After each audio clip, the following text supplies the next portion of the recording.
볼까요? 할렐루야. 한 주간 수고하셨습니다. 오늘 이렇게 주일 예배 나오신 우리 여러분 모두를 주님의 이름으로 환영하고 축복합니다. 우리 옆에 있는 지체들하고 한번 반갑게 인사했으면 좋겠습니다. 잘 지냈니? 괜찮니? 그 마지막으로 한 주간 어땠니? 대답은 예배 마치고 들으시면 될 것 같습니다. 몇 가지 광고 사항이 있는데요. 이제 5월 5일에 계속해서 광고하고 있듯이 푸른 꿈 아이 세상이 이제 있습니다. 다음 세대 어린이들, 이 지역에 살고 있는 어린 아이들을 위해서 우리 교회 전체가 준비하는 사역인데요. 그래서 이 사역을 통해서 많은 어린이들이 그 어린이날을 맞이해서 즐기고 또 꿈도 희망도 자라는 귀한 시간이 되기를 원하는데, 이를 위해서 교회 전체 이제 부스를 운영하는 이제 많은 이제 성도님들의 섬김의 손길들이 필요합니다. 특히 여러분, 이 부스 운영하면 누가 잘해요? 청년들이 잘해요. 청년들이. 그래서 여러분들의 섬김의 손길이 필요합니다. 아직 신청하지 않으신 분들은 오늘 꼭 신청해 주셨으면 좋겠고, 모두가 함께 오셔서 함께 아름다운 사역을 만들어 갔으면 좋겠습니다. 우리 청년함대가 세 개의 부스를 운영할 예정입니다. 그래서 또 많이 참여해 주시기를 부탁드리고요. 고난주간 특별 새벽 기도회가 있습니다. 4월 14일 월요일부터 18일 금요일까지 새벽 5시 30분 신관 그레이스홀에서 있는데, 여러분 이번 부활절을 맞이해서 많은 우리 청년들이 함께 기도로 나아가는 우리 모두가 됐으면 좋겠고요. 특별히 수요일에는 이제 매번 특별 새벽 기도회 때마다 저희가 이렇게 맡는 순서가 있죠. 1, 2청 연합 콰이어로 우리가 이제 특별 찬양을 섬기게 되었는데, 여러분 많이 학기 중이고 멀리 사시는 분들은 힘드시겠지만 최대한 많이 오셔서 함께 은혜를 나누는 귀한 시간이 되었으면 좋겠습니다. 할렐루야. 오늘 이제 말씀을 나눠보도록 하겠습니다. 출애굽기 17장 말씀을 가지고 이기는 싸움을 위해서는 이란 제목으로 여러분과 함께 말씀을 나눠보겠습니다. 최근에 저희 이제 올해 3월 달에 저희 딸 첫째 딸이 초등학교를 입학을 했습니다. 그래서 굉장히 이제 다 컸구나, 저 혼자 좋아하고 있었는데, 이제 지난 2주 동안 어떤 일이 벌어졌냐면, 이제 학교를 가지 않겠다고 아침마다 등교를 거부하는 사태가 일어났습니다. 학교가 뭔가 마음에 안 들었던 것 같아요. 그래서 아침마다 안 가겠다 해서 굉장히 제 아내와 제가, 물론 저는 출근이라는 합법적인 어떤 근거를 가지고 도망을 쳤지만 제 아내가 굉장히 이제 힘든 시간을 보냈어요. 근데 첫째가 한 2주 동안 그렇게 등교 거부, 학교를 가긴 갔습니다. 근데 이제 등교 거부를 하다 보니까 이번 주에는 둘째 딸까지 이번에 나도 유치원 안 갈래, 안갑병이 걸려가지고 이제 둘 다 아침마다 등교 등원을 거부하는 이 이상한 질병이 저희 가정에 찾아왔어요. 이제 이때부터는 굉장히 심각하게 이제 눈치 싸움이 시작이 됩니다. 과연 누가 더 강한가? 부모가 강한가? 아이들이 강한가? 이런 이제 눈치 싸움을 하게 됐는데, 이 심각한 싸움 가운데 제 아내가 사용한 전략은, 항상 이런 전략을 쓰진 않지만 이번에 사용했던 전략은 바로 이 아이들이 제일 좋아하는 캐릭터가 있습니다. 사진 한번 보여주실래요? 짠! 뭐예요 여러분? 아는 척 하지 마시고 시나모롤이에요. 여러분 저희 딸들이 이제 시나모롤, 둘째는 사실 크로미를 더 좋아하긴 하는데, 이 시나모롤 물통을 딱 사가지고 2개를 식탁 위에다 전시를 해놨습니다. 이렇게. 그러니까 이 물통을 가지고 그녀들의 마음을 얻고 그거 가지고 학교와 유치원에 가겠다고 말하게 하는 것이 하나의 이제 전략이었는데요. 실제로 이 전시된 이 물통을 보자마자 저희 아이들이 난리가 났습니다. 너무 좋아하고 나 당장 가져갈래 이러면서 막 행복해하는 거예요. 그래서 이제 이때다 하고 제 아내가, 너네가 학교와 유치원에 웃으며 등교하고 등원하면 이 물통을 그 다음 날부터 사용하게 해주겠다라는 이 전략을 통해서 여러분 비로소 지난 목요일과 금요일 이틀간 안전한 등교와 등원에 성공하게 되었다는 사실입니다. 할렐루야. 아멘까지 할 건 없어요, 사실은. 이 예민한 친구들, 예민한 딸 2명의 아빠로서 이 그녀들을 상대로 제가 말싸움에서 승리하고 설득하고 제 말에 순종하게 해서 이 승리를 쟁취하는 것은 여러분 저에게 있어서는 굉장히 어려운 일입니다. 지난번에도 제가 이야기했듯이 저희 집 아기들이 이제 8살, 6살이 되니까 세상물을 먹어서 굉장히 영악하고 눈치가 빠른 존재가 돼버렸어요. 그래서 저를 손쉽게 이길 수 있는 친구들이 돼버렸습니다. 그래서 제가 화가 날 만한 상황이 됐을 때 저희 집에서 서열 꼴찌가 누구라고 했죠? 예, 저의 말을 듣지 않습니다. 물론 제가 막 대놓고 화를 막 내지는 않지만 이놈 하려고 할 때 그녀들이 쓰는 전략은 바로 애교와 사랑 고백이에요. 사진 한번 보여주시면 네, 저렇게 웃고 둘째도 저렇게 웃으면서 일단 장난을 치기 시작합니다. 그리고 나서 첫째는 저런 얼굴로 아빠 사랑해 하고요. 둘째는 장난스러운 저 표정으로 달려와서 제 가랭이에 머리를 끼고 제 다리에 껴안습니다. 여러분, 그럼 제가 어떻게 돼요? 말인못이 되는 거예요. 말인못. 저를 너무 손쉽게 제압하는 어떤 이 방법을 이 친구들이 깨닫게 되었다는 것입니다. 여러분, 이처럼 모든 상황에서 승리를 쟁취하기 위해서는 어떤 전략을 쓰느냐가 굉장히 중요하다는 것을 이야기하고 싶었던 것인데요. 오늘 본문에 보면은 이제 오늘 본문 앞쪽에 보면 굉장히 이스라엘 백성들이 광야 생활 가운데 목마름에 시달려서 어떤 사건이 일어나냐면 반석을 쳐가지고 물이 샘솟는 이 기적을 경험하게 됩니다. 이 기적을 경험한 직후에 오늘 본문이 이제 시작이 되는데 아말렉의 갑작스러운 공격을 받게 되는 상황을 보여주고 있는 본문이에요. 특별히 오늘 본문 속에 등장하는 모세는 상상할 수 없었던 전략을 통해서 갑작스러운 공격을 감행했던 이 아말렉과의 전투에서 큰 승리를 이루고 있는 것을 오늘 본문은 우리에게 보여주고 있는데요. 오늘 모세가 사용했던 이 승리 전략을 살펴보기 전에 오늘 본문을 우리가 좀 더 깊이 이해하기 위해서는 하나님의 이스라엘 백성들을 향한 마음이 가장 잘 담겨 있는 이 출애굽의 여정에 대해서 우리가 간단히 좀 살펴볼 필요가 있는데요. 구약에서 이 출애굽 사건은 우리 모든 인생에 대한 하나님의 구원과 구원받은 인생의 여정을 모형적으로 드러내고 있다고 할 수 있는데요. 자, 애굽에 몇 년 동안 종되었었죠? 400? 역시 우리는 기억이 리셋되는 특별한 은혜가 있어서요. 430년 동안 애굽에 종되었던 이 이스라엘 백성들이 출애굽을 통해 구원을 받고 거친 광야길을 걸어가면서 하나님은 율법을 주십니다. 그리고 성막을 짓게 하세요.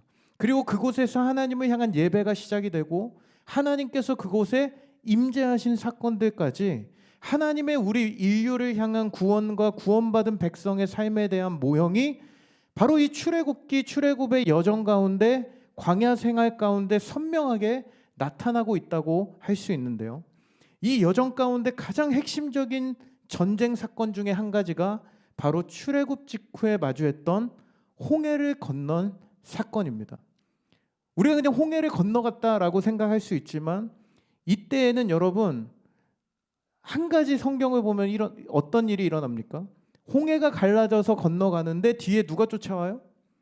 애굽의 군대가 쫓아오는 상황이었다는 거예요. 근데 여러분 이때의 이스라엘 백성은 이스라엘 백성의 편에서는 하나님께서 어떠한 전쟁이나 어떠한 싸움을 그들에게 혹시 음향에 누구 없나요? 저 저음 좀만 깎아주시면 좋을 것 같습니다. 너무 웅웅거려가지고. 하나님은 이 홍해를 건너는 상황, 뒤에서 쫓아오는 상황에서는 어떠한 전쟁이나 싸움을 요구하지 않으셨습니다. 하나님은 친히 어떻게 하셨어요, 여러분?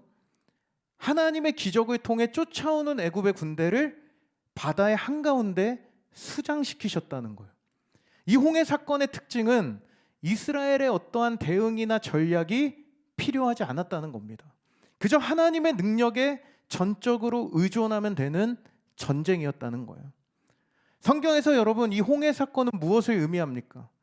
과거의 모든 죄와 억압으로부터 해방을 얻게 되는 예수 그리스도의 구원을 상징하는 순간이었고, 이 구원은 오로지 전적인 하나님의 은혜와 하나님의 은혜만이 필요했던 순간이었는데요. 하지만 오늘 본문에 등장하고 있는 이 아말렉과의 전투는 그때와는 조금 다른 상황이었다는 것입니다. 오늘 8절 본문의 말씀을 우리 같이 다시 한번 읽겠습니다. 시작. 그때 아말렉이 와서 이스라엘과 르비딤에서 싸우니라. 지금 어떤 상황이에요? 아말렉이 이스라엘 백성들에게 쳐들어온 상황입니다. 지금 이곳에 등장하는 이 아말렉은 골짜기에 사는 자라는 뜻으로 야곱의 형이었던 에서의 후손들이었습니다. 여러분, 그러면 성경에서 에서는 어떤 사람이었습니까? 에서가 누구예요, 여러분? 야곱의 형이었습니다. 실제로 에서는 팥죽 한 그릇의 장자의 명분을 팔아버린 그 안타까운 하나님 앞에서의 죄를 저지르게 되는데, 그런 에서를 성경은 이렇게 표현하고 있습니다. 우리 히브리서 12장 16절 시작. 음행하는 자와 혹 한 그릇 음식을 위하여 장자의 명분을 판 에서와 같이 망령된 자가 없도록 살피라. 어떤 자라고요? 망령된 자라고 말씀하고 있다는 거예요. 여러분, 오늘날에는 우리가 사는 지금 이 시대는 어떻습니까? 법적으로나 사회적으로나 장자의 명분이 뭐 그렇게 중요합니까? 라고 말할 수도 있습니다. 요새 유산 상속도 50대 50이라고 이야기를 하고요. 배고픈데 팥죽을 그거 한번 장난으로 선택한 것이 뭐가 그렇게 잘못입니까? 라고 생각할 수 있지만, 여러분, 당시 시대에서 이 시대가 가지고 있었던 이 장자권은 굉장히 중요한 영적인 의미를 가지고 있는 시대였습니다. 지금 이 장자권은 단순히 이삭의 장남으로서 아버지의 유산을 물려받고 아버지의 가축을 물려받고 아버지의 재산을 물려받고 말고의 어떤 그런 문제가 아니라, 지금 이 에서가 가지고 있었던 장자권은 아브라함의 후손을 통해 이 땅을 구원할 구원자가 오게 될 이 약속의 계보를 잇느냐 마느냐가 걸린 중요한 위치에 있었던 것이 바로 에서의 장자권이었다는 거예요. 그 중요한 것을 뭐에 팔아넘긴 거예요? 자신의 육체의 배고픔 때문에 동생에게 아무런 생각 없이 넘겨버렸다는 거예요. 성경은 그런 그의 행동을 바라보며 뭐라고 말씀한다고요? 망령된 자라고 말씀하고 있다는 것입니다. 여기서 망령된 자라는 단어가 헬라어 베벨로스라는 단어가 사용이 되었는데, 이 단어가 가지고 있는 뜻은 무엇이냐면 거룩하지 못하다, 세속적이다 라는 것을 뜻하는 단어로, 영적인 것을 무시하고 세상의 가치를 따라 육체의 욕심 안에 거하는 사람이라는 뜻을 의미하고 있습니다. 성경은 바로 에서와 에서의 후예들을 가리켜 이러한 사람들이다, 망령된 자다라고 표현하고 있다는 것입니다. 그런데 여러분, 이 망령된 자라는 이 표현, 베베로스라는 단어가 신약에 보면 딱 한 번 사용이 되었습니다. 그때가 언제냐면 바로 예수님의 제자들이 안식일에 이삭을 잘라 먹는 것을 안식일을 범한 것으로 비판하고 있는 바리새인들에게 예수님께서 그들을 꾸짖으실 때 사용했는데요. 이것은 바로 하나님을 욕되게 하고 하나님의 성전을 더럽히다라는 뜻으로 사용되고 있었다는 겁니다.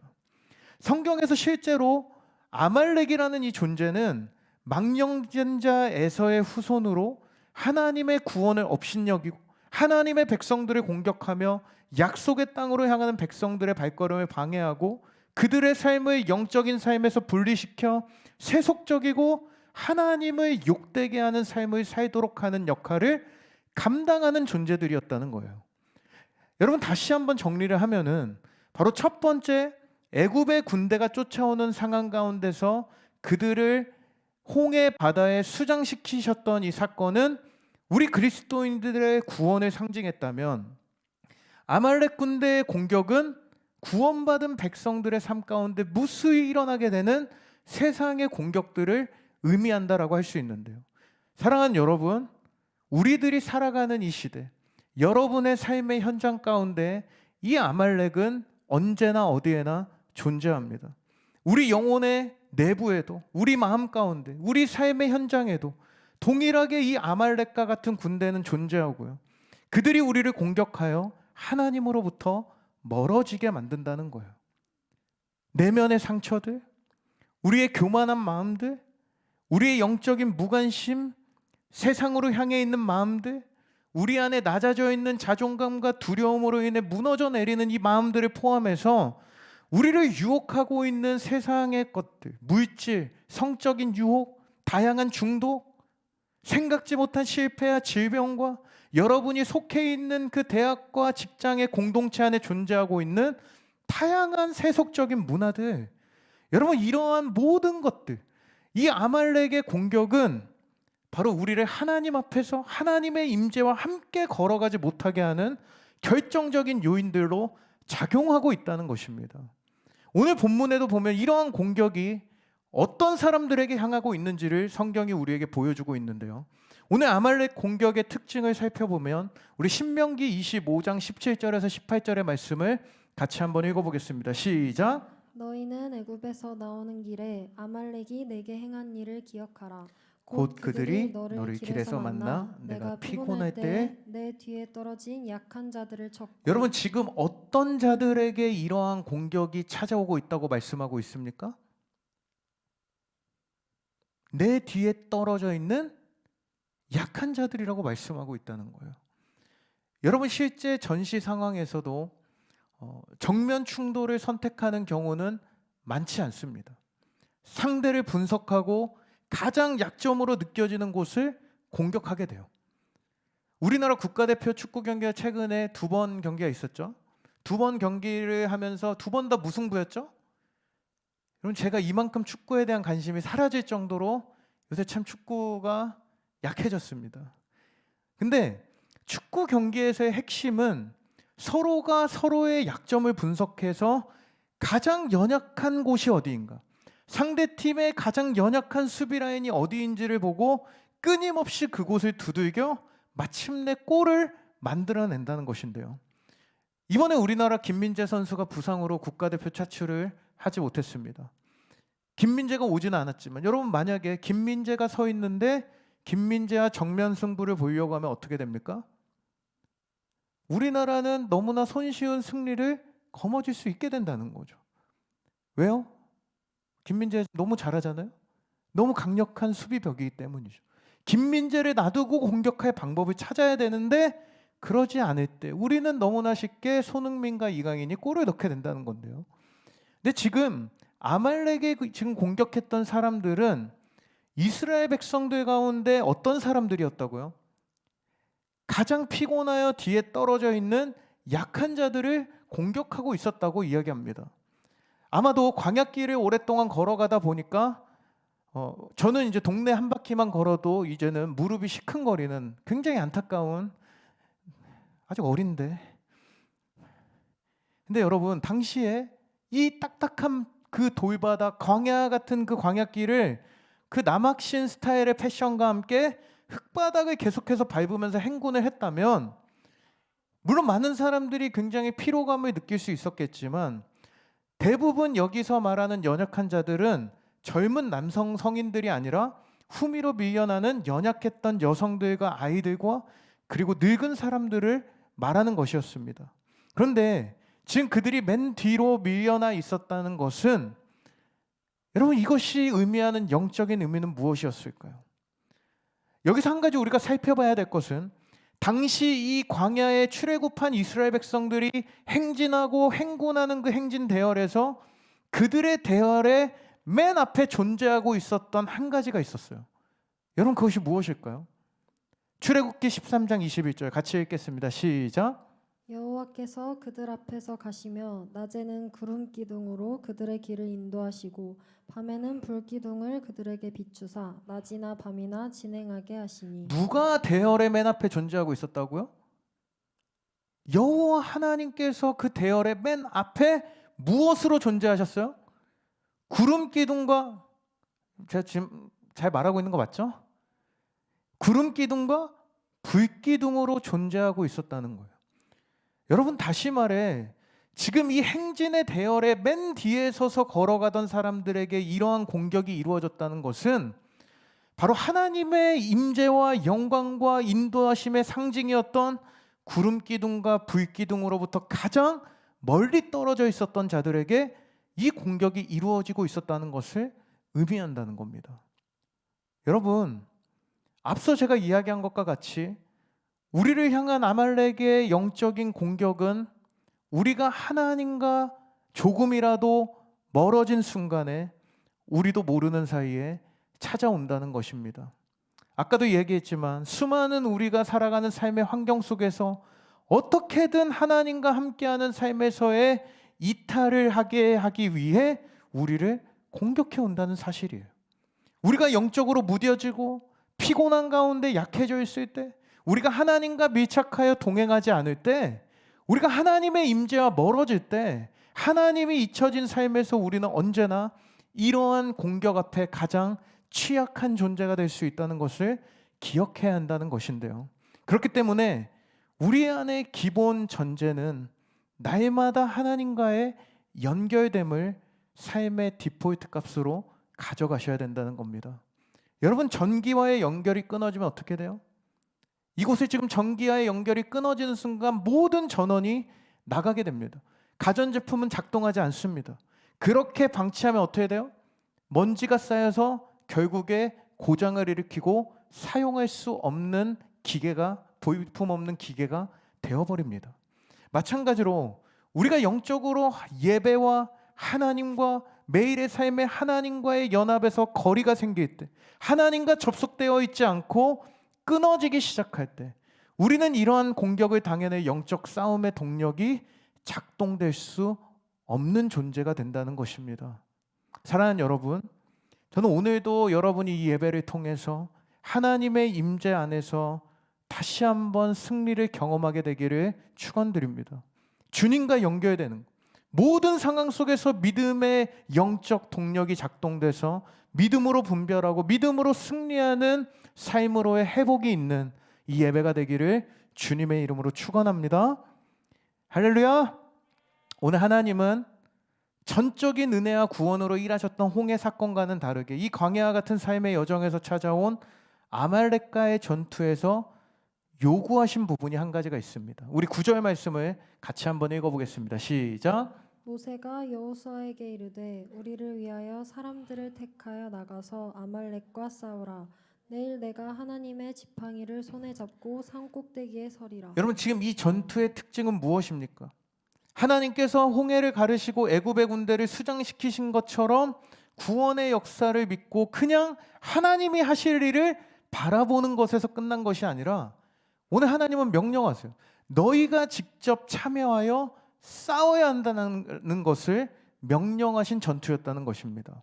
다시 말해 우리가 예수 그리스도를 통해 얻는 구원은 전적인 하나님의 은혜로부터 주어진다면 바로 우리 삶의 현장에 찾아오는 이 영적인 아말렉의 공격 앞에선 어떻게 해야 된다는 거예요? 그냥 하나님이 건져주시겠지 하고 바라보는 것이 아니라 이 공격 앞에선 맞서 싸워야 한다는 것을 말씀하고 있는 겁니다. 지금 하나님은 약속의 땅을 향해 걸어가는 인생의 여정에 찾아오는 이 이스라엘의 진로를 방해하고 급습하여 앞길을 막아서는 대적들을 반드시 진멸하라고 명령하고 계신 것인데요. 그런데 이 명령까지는 오케이. 그런데 한 가지 문제가 있었습니다. 지금 이스라엘 백성들은 어떤 사람들이었습니까? 430년 동안 종살이하던 민족이 바로 이스라엘 백성들이었어요. 그들이 하던 일은 무엇입니까? 애굽에서 종되어서 칼싸움을 했을까요? 애굽에서 종되어서 사격을 했을까요? 지금 군대 간 친구들 아주 고생하고 있을 텐데 그들이 하였던 일은 늘 애굽의 왕궁과 성을 건설하는 일들에 동원되던 사람들이었습니다. 늘 건축을 하고 벽돌을 나르고 채찍을 맞으며 노역을 감당하는 것이 그들이 430년 동안 했던 전부였다는 거예요. 전쟁에 대한 경험은커녕 군사 훈련조차 받지 않은 이 백성이 어떻게 이 아말렉 군대와 싸워서 이길 수가 있냐는 것인데요. 여러분, 만약에 지난주에 군대를 간 우리 진일이와 오늘 이제 파송하여 다음 주에 군대를 가는 우리 성령이가 군대를 가면 이제 21일 동안 훈련을 받고 나옵니다. 21일 훈련 받고 전쟁에 나가면 어떻게 될까요? 이길 수 있다. 손 들어보세요. 넘어가겠습니다. 하지만 이 아말렉은 성경에서 전쟁에 가장 능한 강력한 군대를 가지고 있는, 마치 전쟁을 위해 태어난 종족으로 묘사하고 있다는 겁니다. 특히 지금 이스라엘이 통과하다 마주한 이 르비딤 지역은 아말렉 백성들의 홈그라운드였어요. 자기들이 늘 싸우던 전쟁터였습니다. 이 정도면 결과는 어떨까요? 이 결과는 이미 정해져 있었다는 거예요. 이 당연한 결과, 누구나 예측할 수 있던 싸움의 결과를 오늘 이 이스라엘을 이끌던 모세 또한 알고 있었어요. 여러분, 모세는 애굽의 왕자로 살아가던 시절에 에티오피아 전쟁에서 공격을 주도하여 큰 승리를 이끌어 애굽의 장군까지 올라갔었다라는 기록이 옛날 고대 기록에 남아 있었다는 거예요. 다시 말해, 지금 이 아말렉과의 전투의 싸움의 결과를 모세가 모를 리가 있다 없다? 없다는 겁니다. 하지만 결정적인 순간 오늘 이 불리한 싸움에서 모세는 무엇이 그들과의 싸움에서 승리할 수 있게 하는 것인지를 깨닫게 되는데요. 오늘 이 모세가 불리한 전쟁에서 승리를 위해 사용한 전략을 살펴보면 오늘 9절에서 10절에 보면 이렇게 나와 있습니다. 우리 같이 한번 읽어볼게요. 시작. 모세가 여호수아에게 이르되 우리를 위하여 사람들을 택하여 나가서 아말렉과 싸우라. 내일 내가 하나님의 지팡이를 손에 잡고 산 꼭대기에 서리라. 여호수아가 모세의 말대로 행하여 아말렉과 싸우고 모세와 아론과 훌은 산 꼭대기에 올라가서. 모세가 지금 무엇을 하고 있습니까? 여호수아에겐 사람들을 데리고 나가 아말렉과 싸우라고 말하고 모세는 지팡이를 들고 어디로 가요? 산 위로 올라갔어요. 여러분, 왜 모세가 지금 산으로 올라갔습니까? 도망치려고? 여호수아 네가 싸워, 난 간다. 이게 지금 싸움의 전략이었을까요? 근데 여러분, 사실 지금 이 모세의 산으로 가는 선택은 도망치는 것보다 더 위험한 상황이었어요. 지금 군대가 아닌 할아버지들과 함께, 이 아론과 훌과 함께 단 2명의 사람과 함께 산에 올랐다는 것은 더 이상 도망갈 곳이 없을 뿐만 아니라 적군이 이곳을 급습하면 한순간에 죽임을 당하거나 포로로 끌려갈 수도 있는 굉장히 위험한 상황이었다는 거예요. 하지만 지금 이 산 꼭대기에 올라가서 이스라엘 군대를 향해 그가 보여주고 싶었던 모세의 전략은 무엇이었을까요? 그것은 바로 하나님에 대한 절대적인 의존이었다는 거예요. 여러분, 이 산은 모세에게 어떠한 장소입니까? 모세가 하나님을 어디서 만났어요?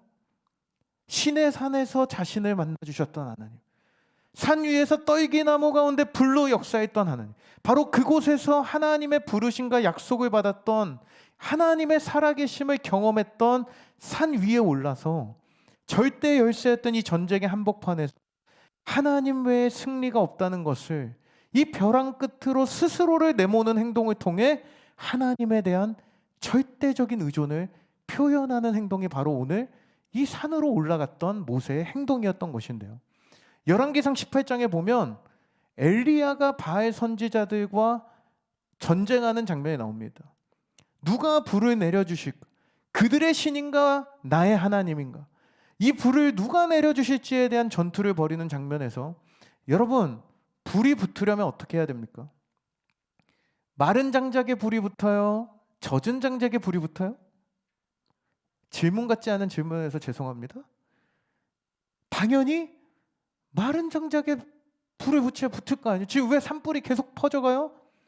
가장 건조하고 다 메말라 있기 때문에 불이 붙는 거예요. 그런데 엘리야는 이 장면에서 어떠한 행동을 하고 있냐면 물을 12통이나 들이붓습니다. 성경은 당시 온 지역에 3년이 넘게 비가 내리지 않았던 상황이라고 말하고 있어요. 그런 메마른 곳에 물을 붓고 도랑까지 흘러넘치게 만들었다라고 기록하고 있다는 겁니다. 여러분, 불을 내려달라 기도하며 물을 붓고 있는 이 행위는 무엇을 의미하는 거예요? 인간적인 방법, 과학적인 방법으로 불이 붙을 수 있는 모든 근거들을 완전히 제거한 채 오로지 지금 이 제단에 불을 내릴 수 있는 것은 바알 선지자들이 아니라 하나님밖에 없다. 하나님만이 하실 수 있다는 것을 정확하게 신뢰하고 절대적으로 의존했기 때문에 취할 수 있었던 행동이었다는 것인데요. 사랑하는 여러분, 아말렉과 같은 군대의 공격이 저와 여러분의 삶 가운데 찾아올 때 혹시라도 홀로 감당하기 힘든 여러 가지 상황들을 마주한 사람들이 혹시 이 자리에 있지는 않습니까? 여러분, 주님이 계신 곳을 향하여 나아가 주님을 향한 절대적인 의존 관계를 회복하십시오. 오직 하나님만이 이 싸움을 승리로 이끄실 수 있다는 사실을 기억하면서 여러분이 하나님을 만났던 곳으로 나아가 주님만을 향한 절대적인 의존 관계를 회복하고 주님의 임재 앞에 설 수 있는 저와 여러분 되시길 주님의 이름으로 축원드립니다. 여러분, 오늘 그렇게 산 위에 선 모세는 오로지 하나님만을 의존하며 나아가요. 우리 10절에서 12절 말씀 읽겠습니다. 시작. 여호수아가 모세의 말대로 행하여 행하여 아말렉과 싸우고 모세와 아론과 훌은 산 꼭대기에 올라가서 모세가 손을 들면 이스라엘이 이기고 손을 손을 내리면 내리면 아말렉이 아말렉이 이기더니 이기더니 모세의 모세의 팔이 팔이 피곤함에 피곤함에 그들이 그들이 돌을 돌을 가져다가 가져다가 모세 모세 아래에 아래에 놓아 그가 그 위에 앉게 하고 아론과 훌이 한 사람은 이쪽에서 한 사람은 저쪽에서 모세의 손을 붙들어 올렸더니 그 손이 해가 지도록 내려오지 여러분, 이제 아니한지라. 그렇게 싸움이 시작됩니다. 그런데 특이한 것은 무엇입니까? 바로 모세가 손을 들면 이스라엘이 이기고 손을 내리면 아말렉이 이기는 현상이 일어나고 있다는 것을 말씀하고 있는데요. 여러분, 지금 모세가 손을 드는 이 행위는 자 뭐예요? 왜 손을 들어요? 이스라엘 화이팅? 대한민국 응원가를 부르는 것이 아니라 바로 기도하는 행위를 상징하고 있는 것이 바로 모세가 손을 드는 행동이었습니다. 마치 우리가 간절히 주님을 부르고 기도하듯 당시에 기도하는 행위를 상징하는 행동이었다는 거예요. 다시 말해 모세가 기도하면 이기고 모세가 기도를 멈추면 아말렉이 이겼다는 거예요. 할렐루야? 할렐루야? 여러분, 기도로 싸우는 것, 기도로 승리할 수 있다는 것을 여러분 기억하십시오. 모든 문제에서 나의 생각보다 주님 앞에 무릎 꿇고 주님 앞에 기도로 서는 것, 이것이 바로 아말렉과 같은 대적이 원치 않는 그리스도인들의 싸움의 방식이 되어야 한다는 것인데요. 그런데 지금 모세가 이렇게 손을 들고 기도할 때 나타나고 있는 한 가지 특징이 있습니다. 우리 9절 마지막에 보니까 이렇게 말씀합니다. 하나님의 지팡이를 손에 잡고 산 꼭대기에 섰다. 여러분, 바로 모세의 손에 지팡이가 들려 있다는 것을 의도적으로 성경은 기록하고 있다는 거예요. 그런데 여러분, 이 지팡이는 어떤 지팡이였습니까? 이 지팡이는 원문 성경에 보면 마체하 엘로힘으로 이 단어를 번역하면서요, 하나님의 임재와 하나님의 능력을 상징하는 지팡이였다는 거예요. 지금 이스라엘 백성들이 전투에서 이기다 지다를 반복하다 보니까 무엇을 깨닫게 되었을까요? 전쟁에서 싸움에 자신들의 동료들이 막 죽어나갑니다. 막 위협이 강해져서 밀리기 시작할 때 13절의 말씀처럼, 자 13절 읽어볼게요. 시작. 여호수아가 칼날로 아말렉과 그 백성을 쳐서 무찌르니라. 그 앞장서서 지금 싸우고 있는 여호수아의 칼날을 계속해서 이 백성들은 의지하고 있었을 거예요. 그런데 11절에 보니까 언제 여호수아의 칼날이 강해졌다고 기록합니까? 11절에 모세가 손을 들면, 여러분, 모세가 손을 들면 여호수아의 칼날로 아말렉과 그 백성을 쳐서 무찔렀다고 기록한다는 거예요. 여러분, 그러면 뭐가 강한 거예요? 여호수아의 칼날이 강력해서 승리하는 것이 아니라 뭐가 강력한 거야? 뭐가 강력한 거예요? 바로 모세의 손에 들려진 하나님의 지팡이, 하나님의 능력과 임재 안에 이 승리가 결정되고 있었다는 것을 보여주고 있는 것입니다. 여러분, 이스라엘 백성들이 위기 상황에 여호수아의 칼날을 의지하며 그 칼끝을 바라보고 의지하고 있을 때, 하나님은 바로 모세의 손에 들린 지팡이를 주목하고 계셨다는 거예요. 여러분, 우리 손에 들려 있는 무기들, 내가 쌓아가고 있는 지식들, 내가 점점 늘려가고 있는 능력, 장착하고 있는 스펙, 여러분, 우리가 바라보아야 될 것은 바로 지팡이가 의미하고 있는 하나님의 임재와 능력이 가장 우선돼야 한다는 것을 기억하시기 바랍니다. 여러분, 우리가 기도로 하나님의 임재와 능력을 구하는 이 강력한 무기를 통해 인생 가운데 우리는 참된 승리로 나아갈 수 있다는 것을 기억할 수 있는 저와 여러분 되시길 주님의 이름으로 축원합니다. 여러분, 오늘 그렇게 나아갈 때 하나님을 향해 손을 들고 지팡이를 들 때 여러분, 놀라운 변화가 일어나기 시작합니다. 우리 16절 말씀 같이 읽겠습니다. 시작. 이르되 여호와께서 맹세하시기를 여호와가 아말렉과 더불어 대대로 싸우리라 하셨다 하였더라. 여러분, 이렇게 했더니 누가 싸우신다고 기록합니까?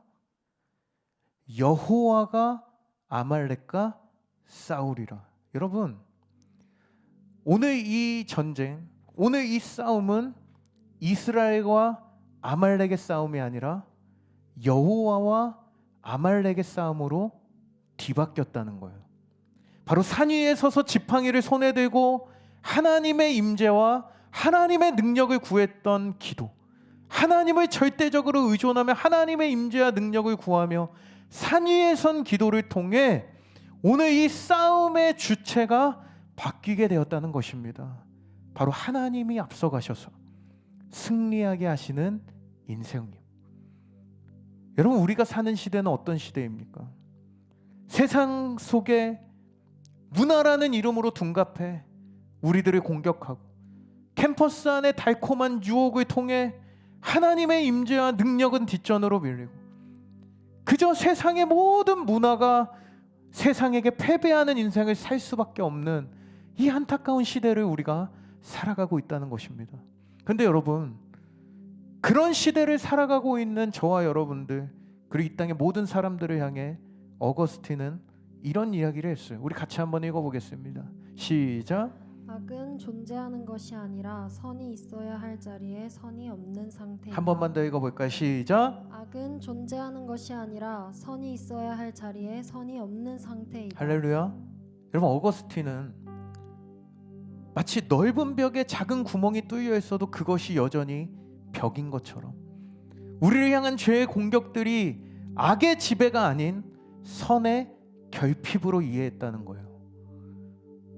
여러분, 우리 인간은 부족한 부분들, 우리 안에 구멍난 부분들, 결핍들, 이러한 부분을 인간의 욕망으로 채우려 합니다. 하지만 그렇게 악과 동화되어 살아가죠.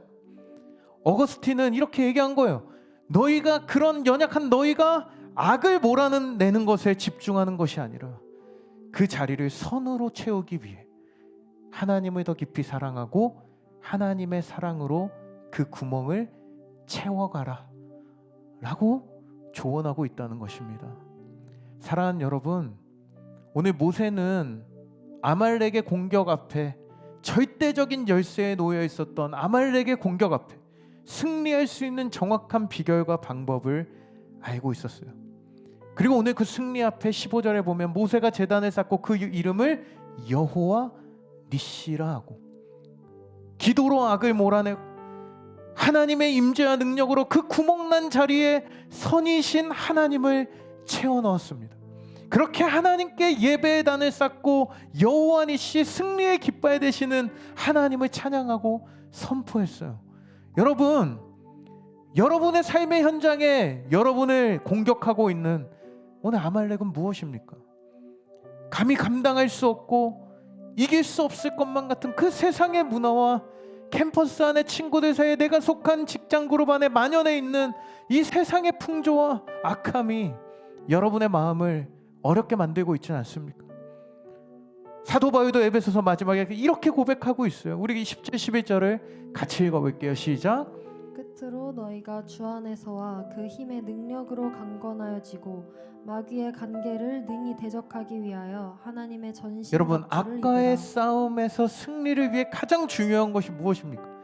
이미 이 모든 어둠의 권세와의 싸움에서 완전한 승리를 이루신 예수 그리스도 안에 있는 것, 하나님의 구원과 말씀과 기도로 무장되는 이 전신갑주를 입는 것이요, 여러분의 삶의 현장 가운데 하나님을 절대적으로 의존하며 하나님의 임재의 자리에서 손을 높이 들고 기도로 주님의 임재 앞으로 나아가 서시길 바랍니다. 악에게 공격을 당해 무너질 때마다 여러분 기억하세요. 악이 강해 무너지는 것이 아니라 내 안에 선이 없어 넘어졌다. 악이 강한 것이 아니라 내 안에 하나님이 없어서 넘어졌다. 여러분, 그 자리를 오늘 이 시간 주님의 사랑으로 채우십시오. 다시 예수 그리스도께서 이 땅에 오시는 날 이 모든 어둠의 권세가 사라지게 될 것을 기억하며 여러분 이기는 삶을 살아가십시오. 매일의 삶 가운데 예배의 단을 쌓고 주님의 임재와 능력 앞에 서서 오늘도 어떠한 아말렉의 공격 앞에서도 믿음으로 여호와의 깃발, 승리의 깃발을 높이 들 수 있는 거룩한 인생이 되겠습니다. 여러분, 오늘 이 믿음의 결단을 하나님 앞에 드리고 여러분의 삶으로 돌아가는 우리 청년함대 저와 여러분 모두가 되기를 주님의 이름으로 축원합니다. 우리 그렇게 살기로 결단하시는 분들은 그 자리에 다 함께 일어나셔서 우리 이 찬양의 고백을 주님 앞에 믿음으로 선포하고 우리 함께 주님 앞에 찬양하며 나아가도록 하겠습니다. 우리 함께 수많은 머리들이 줄지어 수많은 무리들